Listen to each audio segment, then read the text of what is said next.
One of the first things you should do when investing in a new neighborhood. Today on the Landlord Coach Daily show, let's get it going. 5, 4, 3, 2, 1, 0, ignition, liftoff.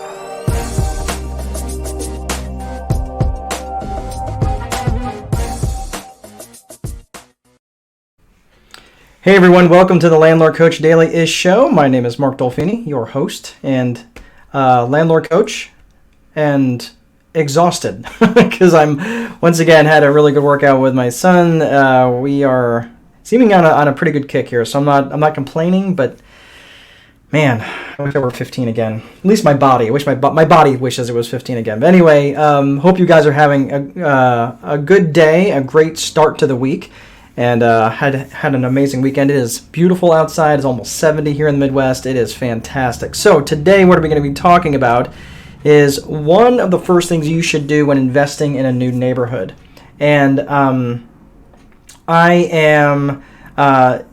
one of those things where when I first started investing, and I didn't realize the benefit of what I was doing until actually after the fact.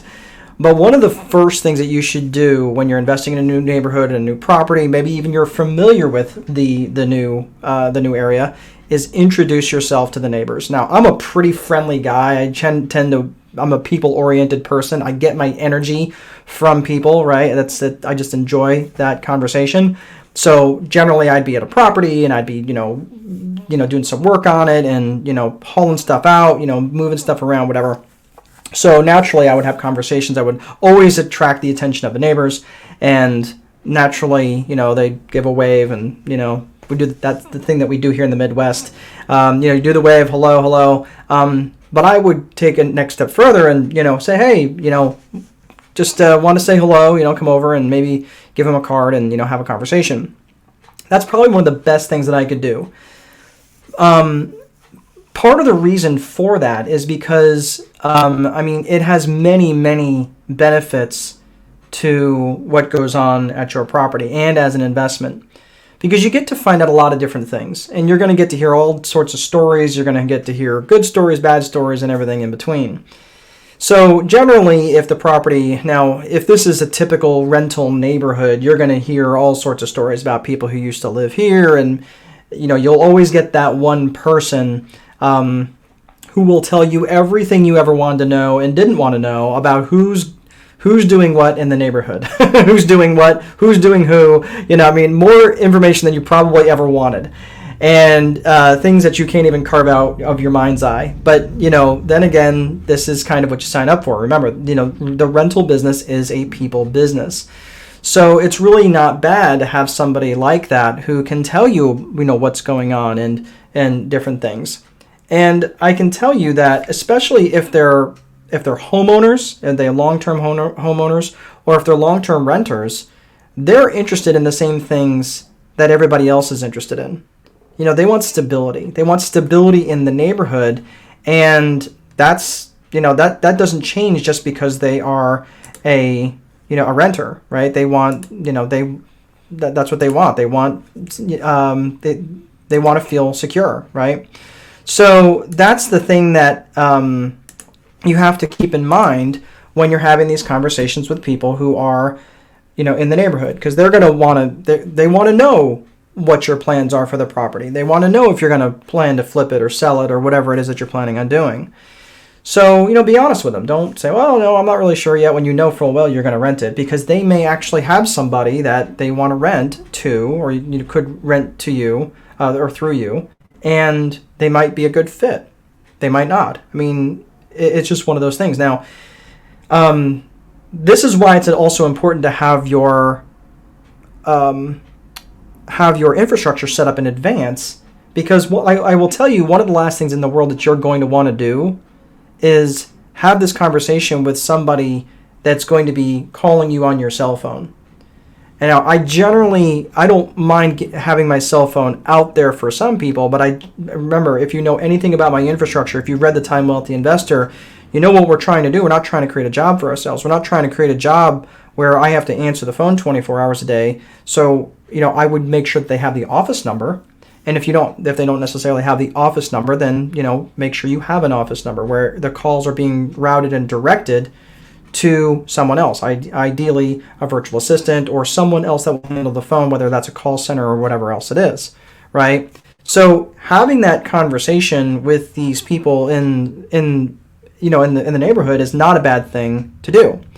But I would definitely make sure that I am having that conversation, because I want to know who, if someone is calling me and they're saying, hey, by the way, your residents are in the middle of moving out, and it's, in December 15th, and they've been telling me for 2 weeks that they're going to have the rent to me, and then they're in the middle of moving out, that is a huge benefit. Not necessarily that I'm going to go over there and catch them and stop them, but I can right away know that I want to make sure that the utilities are turned on. I want to make sure that the house is secure. I want to make sure that the pipes aren't going to freeze, that someone else isn't going to move in there, all sorts of other nonsense that can happen. So, yeah, absolutely. I want to make sure that, I'm having those sorts of conversations with people. And I'm having that conversation reasonably often, because this is the sort of thing where you're, where things can definitely go sideways. So, yeah, I mean, make sure you're giving your contact info. Make sure you know who they are. And one of the best things that you can do is reassure them. Reassure them that this is a business for you. And reassure them that things are going to run smoother, that you're not interested in evicting people. You're not interested in not running a good business and not having a good, a good base of clientele that are going to be living there, and people who are going to be good stewards of the neighborhood. That's really important, especially for people who are interested in making sure that the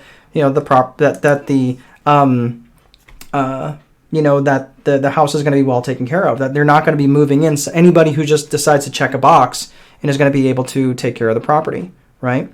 So that's probably the best thing that you can do is, when you're investing in a new neighborhood, take that time. If you want to, maybe you can even, post letters on the doors of the nearby neighbors and just say, hey, this is a new property. If you've ever got any issues, we want to make sure that we're renting to good people, and that way you can even let residents know, if there's going to be any issues. I know Mr. Smith, I know Mrs. Jones, and I know them across the way. They've got 4 cats, and all she does is sit at the window and watches everybody that pulls in and out of the house, and there and here and here. You can let them know in advance that everybody in the neighborhood, and that no nonsense is going to be tolerated, because that's the last thing in the world that you want is drama showing up at their door, because guess where the drama is going to show up? It's going to show up at your door. So that's the best thing that you can do, is make sure, even if it's not the first thing you do, make sure it's one of the first things that you do, is make sure that when you're investing in a new house, in a new area, in a new neighborhood, that you're having those conversations with the people that can definitely help you manage your properties in a much more consistent and strategic way.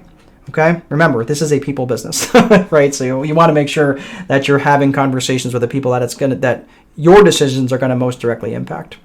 But that's all I have for today. I'm going to go and put some ice on parts of my body that I haven't used in probably, 15 years, and that's the way it's going to be. Probably more information that you needed to know. All right. Have a great rest of your day. Please remember to place a value on your free time, because if you don't, someone else will. But most important, there is no amount of money that will make time irrelevant. Have an awesome day, and I will see you guys next time.